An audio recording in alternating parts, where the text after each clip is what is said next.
લાલાની આખી ટીમ સાહેબ કીર્તિદાનભાઈ એમ કહે છે, બધાય કહે છે કે ગુજરાતી ફિલ્મોમાં અત્યાર સુધીમાં એટલું લોકપ્રિય કોઈ પિક્ચર બન્યું હોય, કોઈ ગુજરાતી ફિલ્મ બની હોય તો એ લાલો છે.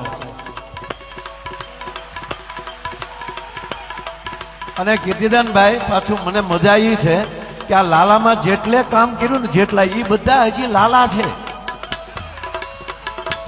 એનું પ્રથમ સોપાન છે.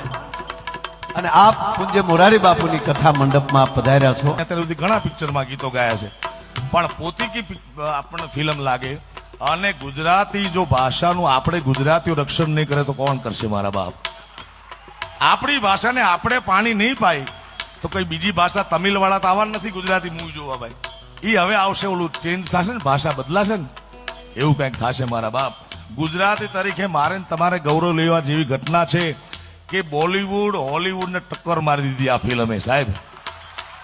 સુભાષ ઘાઈ જેવા બહુ જ ઉચ્ચ દરજાના દિગ્દર્શક ડિરેક્ટરે આની નોંધ લીધી છે. નકર ગુજરાતી ફિલ્મો આવે જાય, ક્યાંથી આવે ક્યાં જાય કોઈને ખબર નથી પડતી ભાઈ. આ લોકોએ ડંકો વગાડી દીધો યાર, એને તાળીના ગડગડાથી વધાવો. કારણ કે કૃષ્ણ સદા સહાય તે સાયા તું બડો ધણી તુજસે બડો ન કોઈ, તું જેના સિર હથ રખે વો જગ મેં બડો હોય.